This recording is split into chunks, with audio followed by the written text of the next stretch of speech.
Hey everyone, it's Alexis, and the podcast has returned, but you may notice it's a little different from before, and that's because I'm trying something new. Seeing as this podcast is called Whatcha Watchin, today I'm going to explore some highs and some lows of the movies that I watched in June. So sit back, relax, and let's get into it.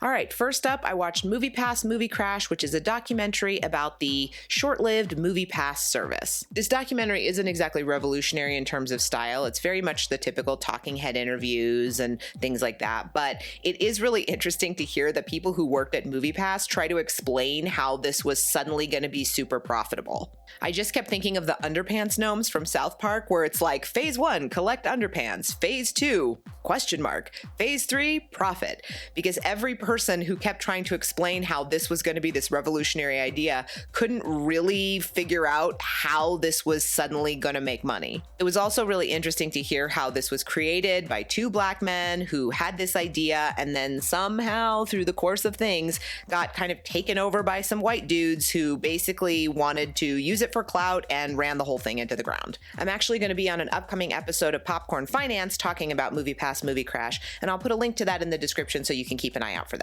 The next movie I watched was I Saw the TV Glow, and this is one of those film festival movies that's been getting a lot of buzz. I Saw the TV Glow is about a teenager named Owen who is living this kind of lonely, boring suburban life, and then he has a classmate who introduces him to this TV show called The Pink Opaque, which is kind of like an Alex Mack, Buffy, teen supernatural show, and they both get really, really obsessed with the show, and then surreal stuff starts happening from there. The visuals of this movie are so gorgeous. The color palette is just stunning. And they have a recreation of like 90s television that feels spot on. It's that low budget, like Nickelodeon, Are You Afraid of the Dark type of vibe that felt completely accurate to the time period. I think I said in my Letterboxd review that it's like if David Lynch did the Nickelodeon show Pete and Pete. I Saw the TV Glow is very much a vibes kind of movie where there are these surreal elements that amp up throughout the story. It's definitely not a mainstream kind of movie, and it's not one that I would recommend for everybody, but I thought it was a pretty interesting watch. The next movie that I watched was another festival kind of movie, and that's the film Stress Positions. So Stress Positions takes place right during the height of COVID. It's about a recently divorced guy who is quarantining in a Brooklyn brownstone with his nephew, who is a hot 19-year-old model from Morocco, and all these people in his life who want to come to his house and interact with the model, and he's just dealing with this like crazy collection of characters circling around him. A lot of these are characters that you would hear described as quirky.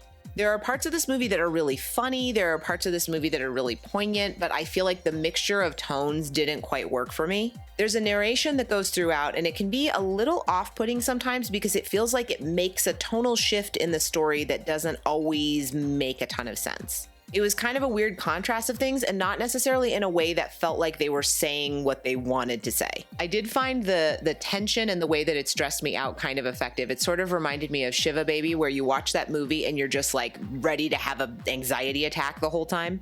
So the next June watch for me was Alex Garland's Civil War, and this was a tough one because there are parts of this movie that I thought were fantastic, and there are parts of it that just frustrated me so much. So the basic premise of this movie is that America has been plunged into a civil war for sort of not specified reasons.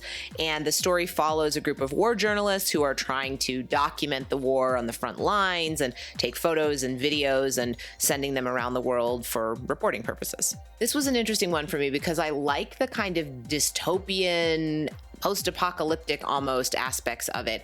Every turn could be danger. Every person they interact with could kill them. They're constantly at risk, and that tension and the looming threat was really effective. I'm sure we've all seen memes about Jesse Plemons in this movie, and he is really good at just being terrifying and menacing in this very calm way that just makes it so much more disturbing. The violence in here is also very abrupt and kind of shocking in that sense, in a way that makes it feel very real. I think as far as like production goes, like seeing the kind of post-apocalyptic almost America was actually like very well done. But I think what I had a problem with here is that there's really, I get that the story is supposed to be about these journalists and it's more about like the importance of journalism and things like that, but it's also kind of about like how it hardens you by being in the front lines and you can get desensitized to what's going on around you when your job is to sort of observe it through a camera lens. But I do wish we had just a little bit more of like what the war is and what the sides are. I get that that's not the focus of the movie, but I think sometimes it did make me, it kind of took me out of the movie in that I was kind of questioning, well, why would that happen? Well, why would these people side with them? Well, how would this alliance happen? So I really liked a lot of aspects of it. Kristen Dunst in particular is like really good here, but some of the character decisions just annoyed me so much that I started feeling like this is Game of Thrones season 8 level. Why would this person make this nonsense decision? And I think that was something that kind of took a few points away for me, where it was like, okay, I'm on board with this, even though I don't quite understand how this war happened. And there's things where it's very suspend your disbelief, but then there would be a character decision or something that would happen that I would be like, come on. It just reminded me of those movies where you have like a little kid in like a post-apocalyptic movie and someone will be like, you know, stay here, there's zombies outside, don't make a noise. And of course, the little kid like wanders off and starts making noise. And in those like zombie movies and post-apocalyptic movies, those things have to happen for plot reasons and action scenes to happen. But here, it just started to annoy me so much. We have this young, aspiring war photographer character here, and I just can't even tell you how many times in this movie it's like, hey, whatever you do, don't make this stupid decision. And then she immediately makes that decision. And it just got to the point where I was rolling my eyes. So Civil War is one that I'm just like, I'm not really sure how I feel about this movie. And now we get to the worst movie that I watched in June. And I'm hoping this is the worst movie that I'm going to watch all year. And that is Chris Pine's movie, Poolman. Now, I had heard that this movie was bad, but I thought some of that is hyperbole, some of that is exaggeration. There's no way it can be the worst movie people have ever seen. And then I watched it and I was like, oh yeah, this is one of the worst movies I've ever seen. It's a jumbled mess. It's just loud and annoying. There's people talking over each other to the point where it started to feel like Robot in the Family. There are really good actors in here and it's honestly just like depressing to see them have to be in this movie. I wrote in my Letterboxd review that this movie feels like if someone's Premiere Pro file got corrupted, so only parts of the movie came out in the final render. There's things where you feel like, are there scenes missing? Are there big chunks of this movie that got cut out? Why is this such jumbled, utter nonsense? All of the comedy falls flat. It's like they're going for kind of a Lebowski thing and it does not work at all. It was just overall terrible and not even in a fun way where you could make fun of it. At first I kept thinking, oh, well, it's going to be bad. I could maybe like, I'll joke around about it or there'll be something that will be laughably bad, but my God, was this thing a slog to get through. It's just, it's so terrible. It's not even fun terrible. It's just something that I'm like, I really wish I could have had that time back. I would have watched literally anything else. Just absolutely horrendous. Not even worth wasting your time to like check it out of morbid curiosity. Just skip it. Just pretend this movie never happened. So moving on from the horribleness that was Poolman, I watched Kim's Video. This is a really fascinating story of this video store in New York that had amassed this enormous collection of very rare and hard to find films.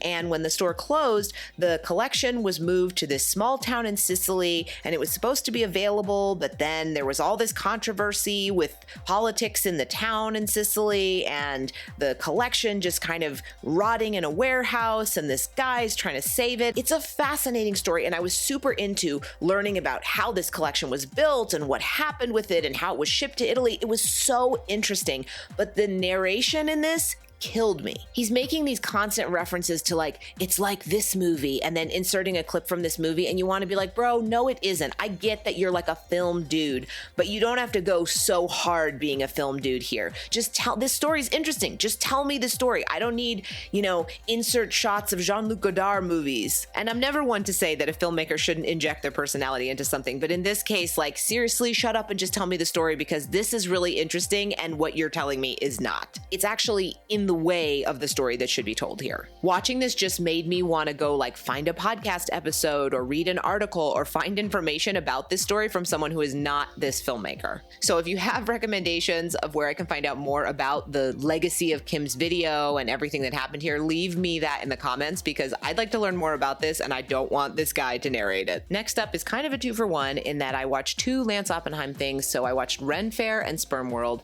Both of these are documentaries. One is a film, one is a series. Ren Faire is on HBO Max and it explores one of the first Renaissance festivals and the guy who kind of started it, his succession.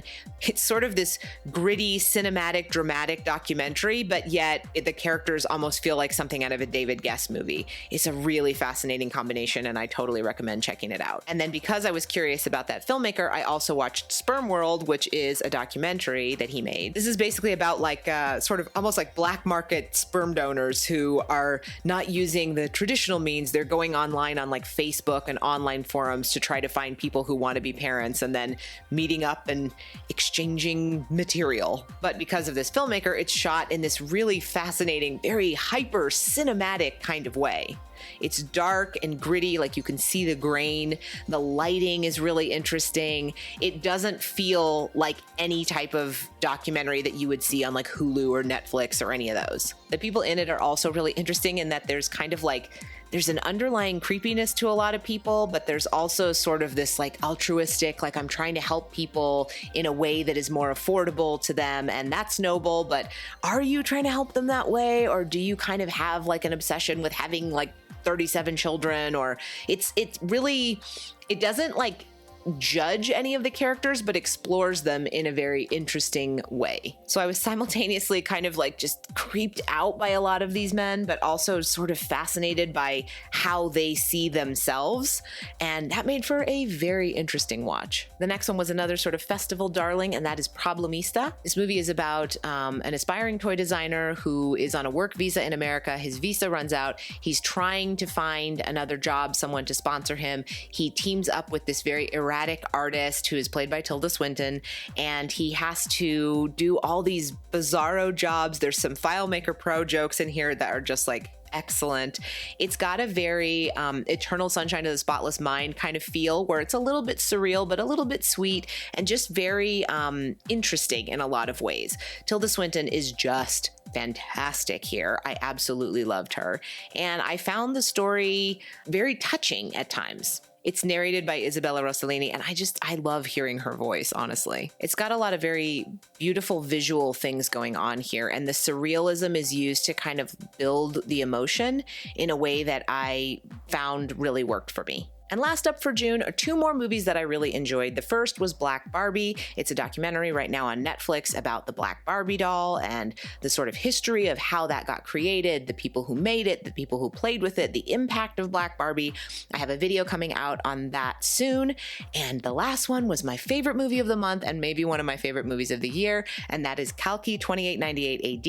This is an Indian film. It's a sci-fi movie. It's enormous. It stars Prabhas, who is one of my favorite Indian actors of all time, and I absolutely loved that. I have a video about that that's out right now. So that's my Whatcha Watchin for June. This is movies that I have not previously had a chance to make a video about, or that I have not really been able to talk about beyond maybe a quick Letterboxd review. And speaking of Letterboxd, you can find me on Letterboxd at Trashwire. You can also find me at Trashwire on all the different socials, and you can find me at Alexis Gentry on Instagram. I post a lot on there. I love talking about movies with people. I love hearing about movies that you recommend, so connect with me on one of the socials and let's chat about movies together. Thank you so much to everyone who watches my videos, and thank you so much for listening as I try this new experiment with a very special episode of the Whatcha Watchin podcast. Stay tuned for more of these because I'm going to try to do monthly recaps of movies that I don't have a chance to mention in my videos. If you liked this episode and you want to see more of these monthly movie recaps, give it a like on YouTube, leave a review on your podcast app, or you can email me whatchawatchin@trashwire.com and we can connect.